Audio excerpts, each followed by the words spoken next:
Un animateur télé, c'est quelqu'un qui est un passeur, en fait, qui doit servir de trait d'union entre les personnes qui sont en plateau et le téléspectateur. C'est celui qui anime, donc le terme animateur donne une âme à l'émission.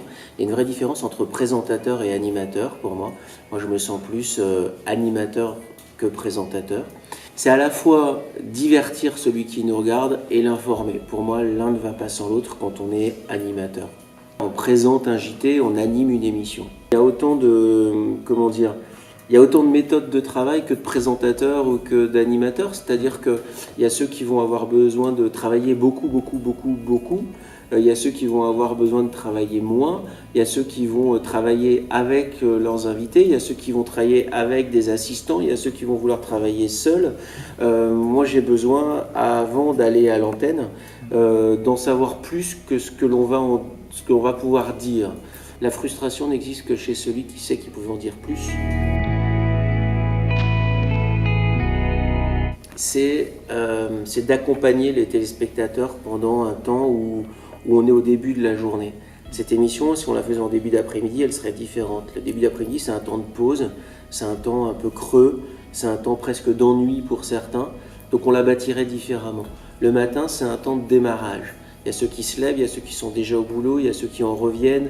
Donc c'est un temps curieux dans la matinée, mais où on a encore toutes ces capacités physiques, intellectuelles, où on a envie de bouffer la vie à pleines dents. Donc l'idée, c'est de les accompagner dans ce temps-là, avec de la bonne humeur, parce que le matin, même si moi j'ai pas la pêche, le téléspectateur n'a pas à le savoir. Si j'ai des problèmes de soucis, des soucis de santé, de famille, de quoi, il n'a pas à avoir accès à ça.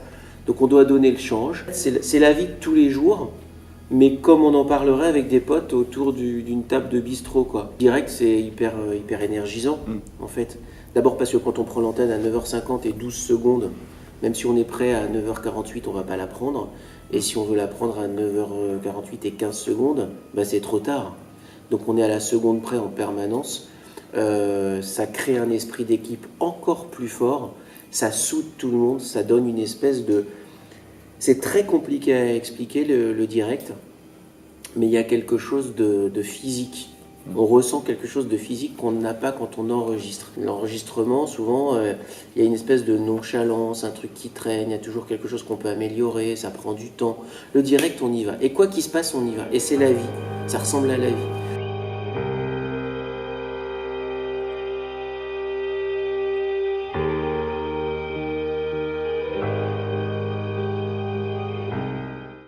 France 3, c'est une grande maison. C'est la première chaîne régionale d'Europe, qui appartient à un groupe qui s'appelle France Télévisions, où il y a plusieurs chaînes. Et la spécificité de ce groupe audiovisuel, c'est d'avoir une chaîne qui est dédiée à la proximité aux régions. Ça va l'être de plus en plus, ça l'est déjà beaucoup. Et donc la réforme territoriale nous a obligés à correspondre aux frontières de chaque région. Donc nous, c'est la Nouvelle-Aquitaine, avec le Limousin, le Poitou-Charentes, mais les deux travaillaient déjà ensemble depuis très très longtemps. Et puis l'Aquitaine, Limousin, Poitou-Charentes et l'Aquitaine, pour être précis. C'est la plus grande région de France, c'est grand comme l'Autriche, c'est immense. C'est la région qui a la plus grande façade maritime, et c'est la région qui a le plus de chaînes de montagnes avec les Pyrénées et le Massif central. Il y a un travail qui est effectué, une réflexion, tout le monde travaille pour savoir qu'est-ce que va devenir France 3 par rapport à cette proximité.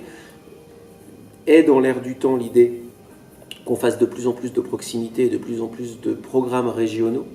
Donc c'est plutôt rassurant pour nous. Je pense qu'on va y parvenir. C'est-à-dire qu'aujourd'hui, nous, on prend des créneaux dans une espèce de globalité nationale. L'inverse serait possible. On pourrait, pourquoi pas, imaginer que France 3 Nouvelle-Aquitaine produise des émissions pour toute la journée. Pourquoi pas? Après, est-ce que ça casse la proximité ou pas? Oui et non. C'est difficile pour une émission du matin de concerner les Basques et ceux qui habitent le Marais Poitevin, ceux qui habitent en Charente-Maritime et ceux qui habitent Ussel et qui vont faire leurs courses à Clermont-Ferrand en Auvergne. Donc ça, c'est compliqué. Après, il reste les programmes d'actualité, les journaux régionaux, qui eux sont de proximité. Et puis ensuite, il y a 5 locales en Nouvelle-Aquitaine qui eux sont de l'hyper-proximité.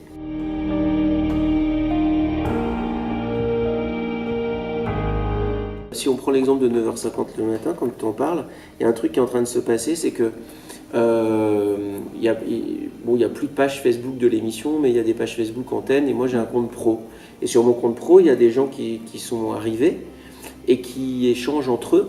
Et à force d'échanger entre eux, ils se sont dit, tiens, si on se rencontrait pour de vrai. Et donc ils vont se rencontrer autour d'un pique-nique, et on va passer du virtuel au réel. Et ces gens-là qui habitent Bayonne, Tulle et Bressuire vont se rencontrer pour faire un pique-nique en vrai, peut-être pour parler de télé, peut-être pour parler d'autre chose, peut-être pour parler d'eux. Donc du coup, être à l'origine de cette rencontre-là, moi je trouve ça hyper émouvant.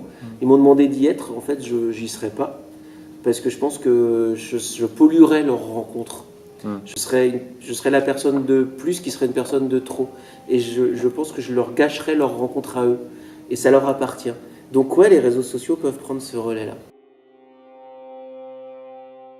Honnêtement, travailler sur une chaîne comme France 3 pour faire une émission de proximité qui dure 1 heure en direct tous les matins, c'est un privilège parce que souvent les gens ont l'impression qu'à la télé, on a une feuille de route qui nous est donnée par je ne sais quelle puissance politique ou je ne sais quoi. Moi, ça fait 21 ans que je fais ce métier et jamais on m'a dit de ne pas parler de telle chose ou de parler de telle chose. Je suis libre, en fait, et on est libre. Et s'il y a un truc à retenir, c'est que la télé n'est à la botte de personne. Et qu'en 21 ans, j'ai toujours pu inviter qui je voulais ou ne pas inviter ceux que je ne voulais pas inviter. On est libre.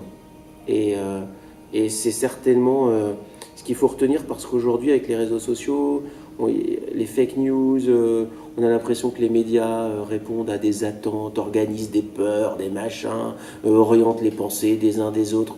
Bon, on est libre de ne pas regarder, on est libre de ne pas écouter. Comme dans une librairie, on est libre d'acheter ce qu'on veut comme bouquin, quoi. Il y a les pires bouquins des pires salopards, et en même temps, il y a le dernier Goncourt qui est un chef-d'œuvre. On achète ce qu'on veut. Ben, à la télé, on regarde ce qu'on veut, on écoute qui on veut. On a encore cette liberté-là. Donc en fait, quand ils choisissent 9h50 le matin, ça me va très bien.